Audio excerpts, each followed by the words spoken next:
Here's what you can expect for buying a home between $400,000 and $500,000 in the Yakima Valley. The truth is, you've got a wide range. In the historic area, we're going to show you some properties that are on the market right now. They are charming. They've got wood floors and French doors and all of these cute features, right? And then we're going to look at some newer stuff out in the west side of town, or what's frequently called West Valley. So in the same price range, you can be in a really old historic home, or you can be in a newer home. And when I say newer, I'm talking like 1980s, 1990s. They're lovely, but they don't have the same charm and stuff that you're seeing in the historic district. When we explore outside of the greater city of Yakima, we would go to a community called Selah, Terrace Heights, or Moxee, even a cute little town called Tieton. Each of those communities are suburbs to the city of Yakima.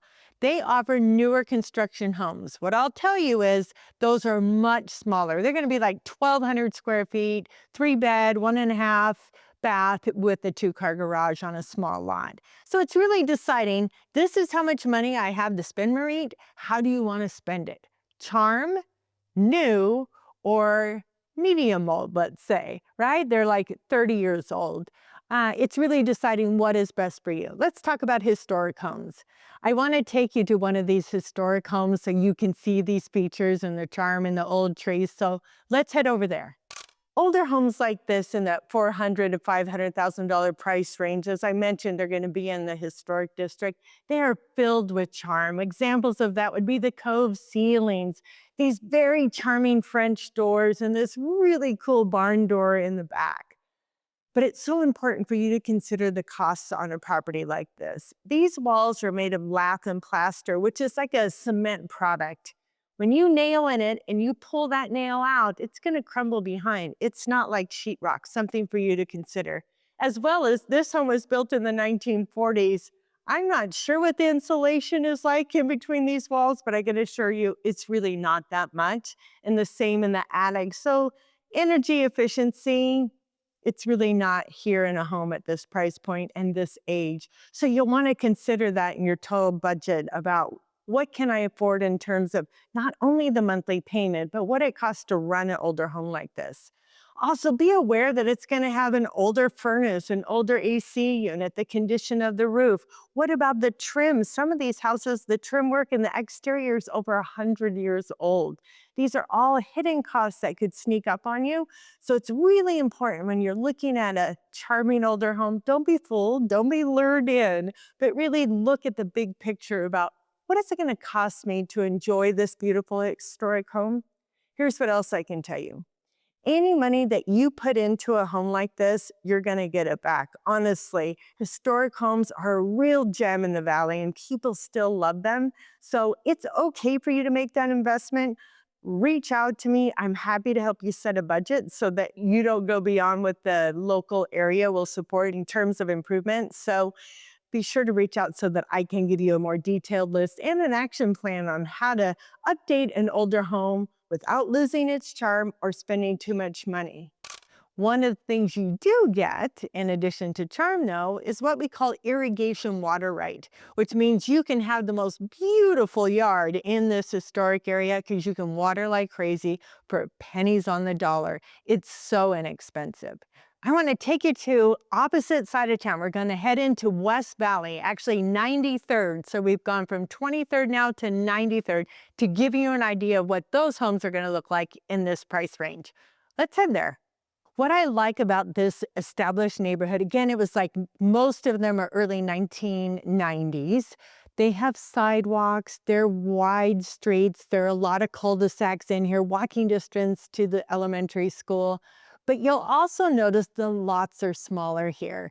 You'll also see this one over here with the rock front yard, and that's because they don't have irrigation water and it costs just too much money to put in a bunch of water on grass. So they made it simple.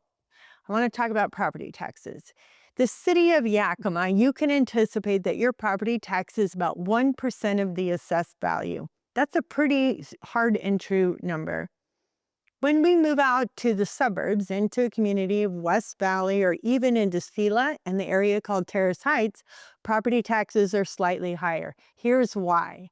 They got brand new schools and they are beautiful. And I'm telling you, we needed them. The growth put a lot of pressure on the old schools and they were just flat out of control, poor condition, lead paint, asbestos, you name it. We got a bunch of new schools. But all of that means property owners were the ones that got taxed to pay for those things. You can anticipate 1.8% assessment in terms of the cost of property taxes out in West Valley, which would be different than in town. Like I said, it was really important for us to get those schools. We're going to be holding on to that levy for some time. What does that look like for you? It's about $160 more a year in property tax to be in those areas to cover the school levy. Then we also had an emergency services levy that was passed. This helped us to cover new fire trucks, new fire stations, new emergency vehicles. Again, all things we needed as we continue to grow in our community. And that's a whopping $16 per property owner across the valley. So not huge amounts of money, but again, all of these things add up. In this price range, you get to decide, is it most important to you to be centrally located in the city of Yakima proper? Here's some things to consider, right? Do you need access to a bus line? Do you need to be in walking distance to elementary, junior high, or high school for kids? Is transportation critical? Access to the highway? That would be really important then to stay in that central area of Yakima. If those things are not as important to you, then moving out to the suburbs and getting a more newer home, a smaller yard, but newer, which means the systems aren't going to be in need of repair quickly or replacing appliances or that sort of thing, right? But you're not going to have as quick access to walking distance to school. That doesn't happen in those areas. So your children will be busing. You'll have to drive to town to get to a grocery store.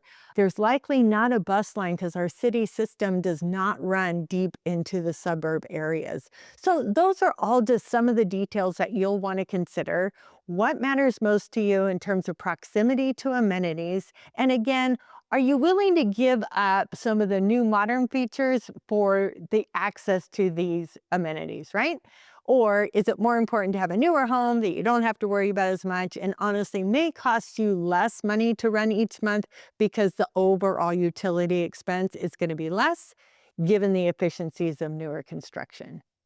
I want to provide you with a recap of areas to consider in this price point. I will tell you this, the average home in Yakima sells for $400,000, and it's really a very small inventory. When these homes come on market, they will likely get multiple offers, and that has been the case no matter what the economy is, because that is affordable housing in Yakima. Some options to consider. We call it the Lower Valley. It's when you travel outside of the city of Yakima into the Lower Valley. Communities like Sunnyside, Toppenish, and Grandview. Those areas have brand new construction and offer you a brand new home for about $400,000. Now you're in a different area altogether, but at proximity to the freeway so that you can get onto the I-82 corridor, perfect location. When we go to the east side of town, there's a newer area called Moxee. It was a charming little hot community for many years. It still has the original grocery store downtown. And when I say downtown, I'm a little loose with that description. It's charming as all get out. They have brand new construction out there. Again, very similar price point around that $400, $450 is going to get you a 4-bedroom house. The quality is not as high end. It is definitely an entry-level home, but there is an elementary school right there. Your kids could walk and so forth. Small lots, right? Small lots. Tight community, very much a planned community. Out to Terrace Heights, there will be older homes available to you in this price point. Proximity to school is good, amenities not so much.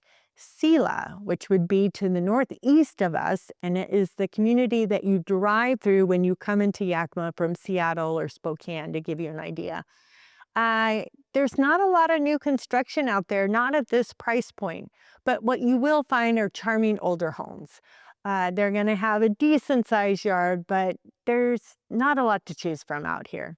We talked about West Valley, and then if you continue to go out west, you would end up in a very charming community called Tieton.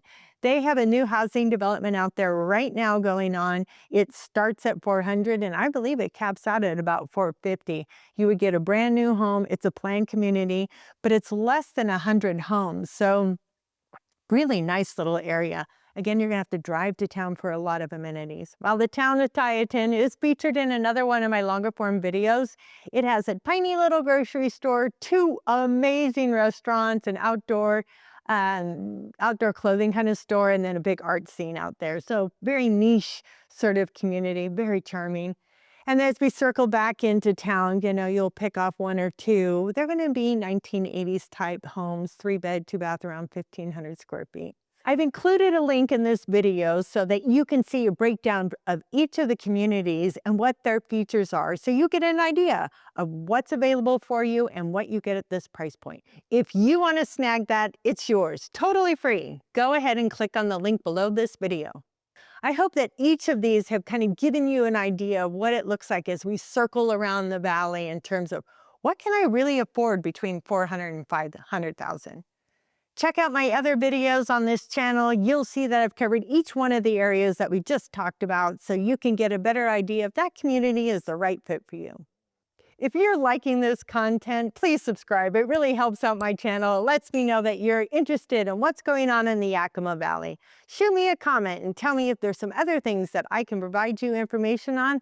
I love to showcase the valley and be happy to answer your questions.